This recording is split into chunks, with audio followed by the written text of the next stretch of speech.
I think where netball girls go, confessions lie. We went back to the room, there was this very strong smell that smelled like sick, and we were like, what?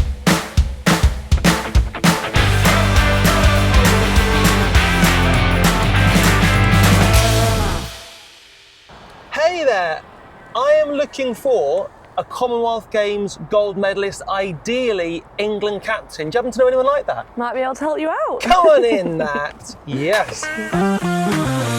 If I was to pick you up 2 years ago, things would have been a tad different. Just a little bit. Because what's changed perhaps since you won gold? I am now a mummy. And how's that? Yeah, it is incredible. It's the most tired but rewarding thing in the world. Miller is just amazing, and I like, you can't imagine life now without her. Like, she's literally just like your whole world. So yeah, it's crazy, but it's amazing. So now you're balancing being a mum and training. Trying, yeah.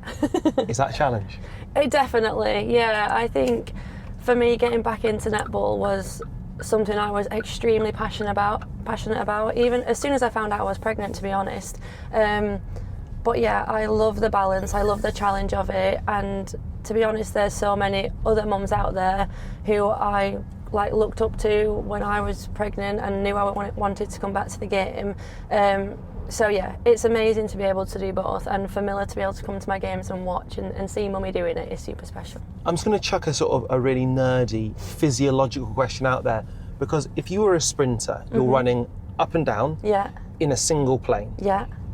Netball's so lateral, which makes it incredibly hard to be doing what you're doing and trying to get back on the court at an elite level. Oh yeah, I think my pelvic floor was definitely challenged, which a lot of people probably might not speak about, or even like during the pregnancy, everything is changing, obviously, for baby to grow and your hips get wider. And I also had an emergency C-section in the end, so the amount of like pressure and stress put through the body, making sure that my pelvic floor was strong enough, and all my core work to try and build that hip and pelvic control again was a massive part of my return to the sport. Do you feel like the old you yet?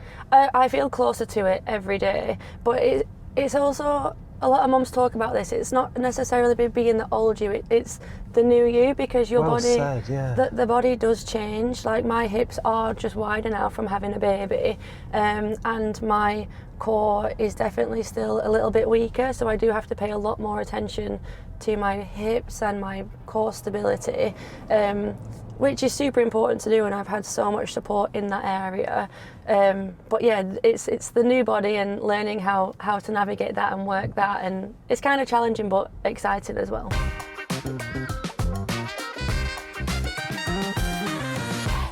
And for your daughter, I mean, so she is the result of basketball and netball. Is she destined to play a ball sport?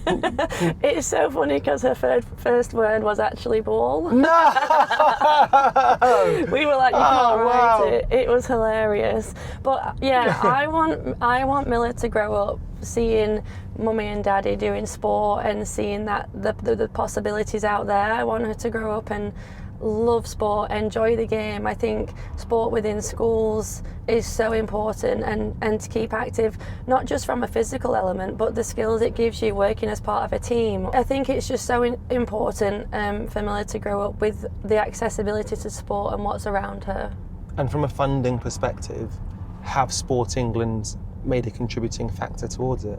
Yeah, for netball within our Rosie's programme, and it's so important like that we have that funding, and we're so grateful for that. Netball wouldn't be where it was without that. And at time of record, we don't yet know who's going to be selected.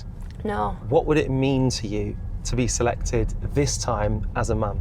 Oh, honestly, it would be everything. Like, hearing you say that gives me goosebumps. I think when I found out I was pregnant, which was in the September of 2024, I had commies in my sight after knowing that Miller would be here and wanting to get back to the game. So I look at like Ebony Usoro-Brown, who came back and played for England in 2022 commies, and I just look at her and I'm just in awe of what she did. So yeah, I would love to do it, but I know any athlete would love to represent Team England. So it's on the ambitions list, and I'm just trying to put my best foot forward every day and play my best netty.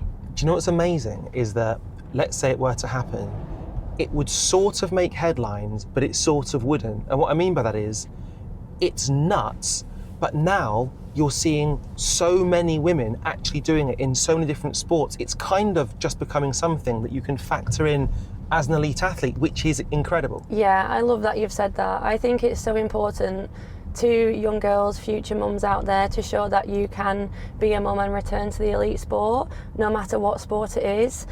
So yeah, I love that you've said that, because I think we're paving the way for the future, and right now, currently. So I think it's exciting for people out there and for mums out there, and there's just something so special that when you join this community of motherhood, there are so many other mums out there.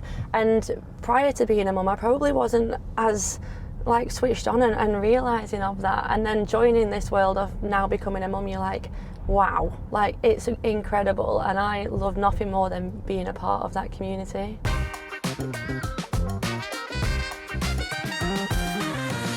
Also, 100 years of netball.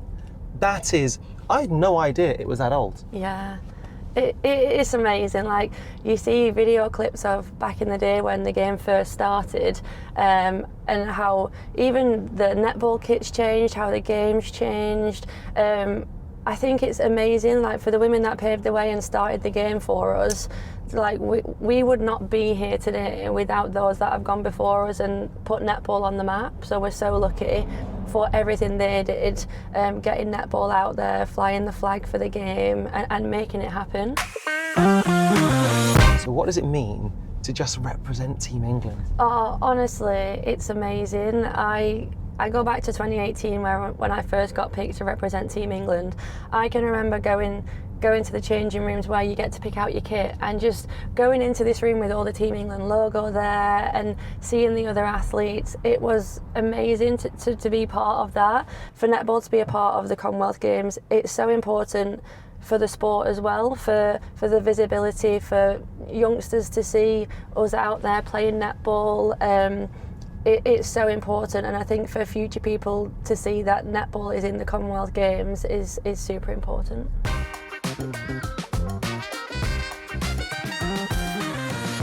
I love talking about the 2018 commies. I always say if I could ever bottle up a period of time and relive it, it would be that period. So yeah, I think we had like 10 to 12 seconds left on the clock, and it was our centre pass, and I remember just thinking, I've got to take on the centre pass, and I had two defenders. I've got to get out for this centre pass, like I've got to do it. So I got the ball, and then a lot of the times we might want to play short, but there's 10 seconds on the clock and Joe's running to the pocket, and I'm like, I've got to throw this long, I just got to do it.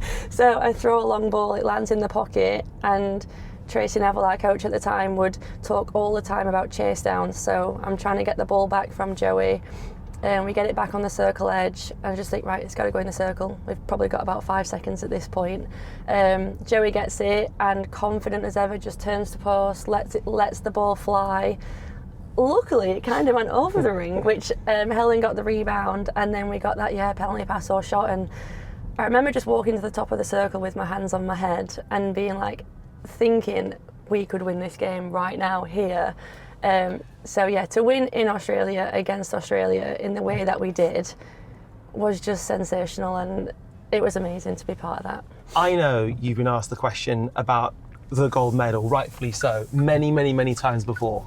So what should we know about what England did, what you did, your experience that we don't necessarily know about? Probably just that it obviously had never happened for England. We'd never won a gold medal, so it was always in our sights, and I think the team was just so hungry to try and do that for every netballer out there, for every person in the country and world that like watches netball and supports England. We wanted to get into that final and go where no team had ever gone before.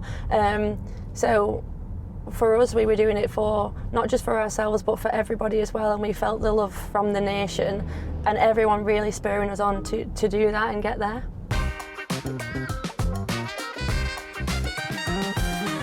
And then to be captain a bit of time after then. How do you find out you're captain? What's that process?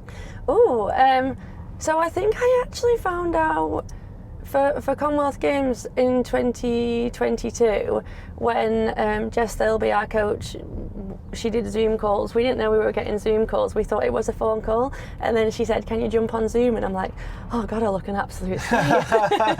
And obviously I've already been nervous all morning about selection, and I jump on the Zoom call trying to fix my hair, and she told me I was selected for the team, and then she said, "And on top of that, we'd like you to captain the team." And I just was like, oh my goodness, like, yeah, probably just a bit shell-shocked, but the trust that she gave me to lead the team out was just amazing. And yeah, like I say, I always want to do my best for the team, and even with the role of captain, the team at netball, like all the girls, everyone's a leader. And I know that sounds super cliche, but it's so true, because netball is such a challenging game with so many different changing pieces and things. You need everybody to like contribute, and I think that's something that we do within netball really, really well.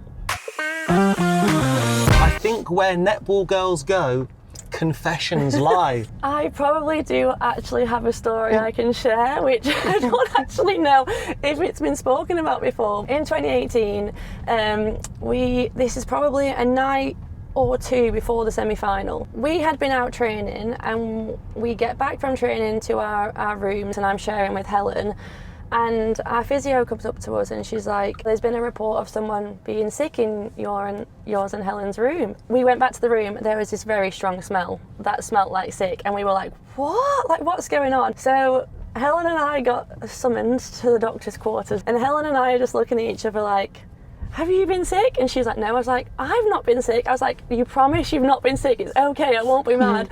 And she was like, "No, I promise." And obviously we're stressed because our semi-final game is literally coming up within 24 hours. I'm laughing now, which I can do. And so basically none of us would admit to it because it hadn't happened. So we both got put in isolation for the night. And we come back to the room, it still smells like sick. So we were like, what is going on? Helen went under her bed to get something out of her bag. Oh no. Yeah, she opens her bag and pulls out this bottle of chocolate milk.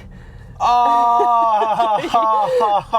And she takes like the lid off, and I kid you not, that was the smell. So we actually found the reason for the smell, and we were just like, "Guys, I told you we were never sick." And yeah, so in hindsight it was hilarious, but at the time it was quite stressful. Wow, that is, thank you for sharing.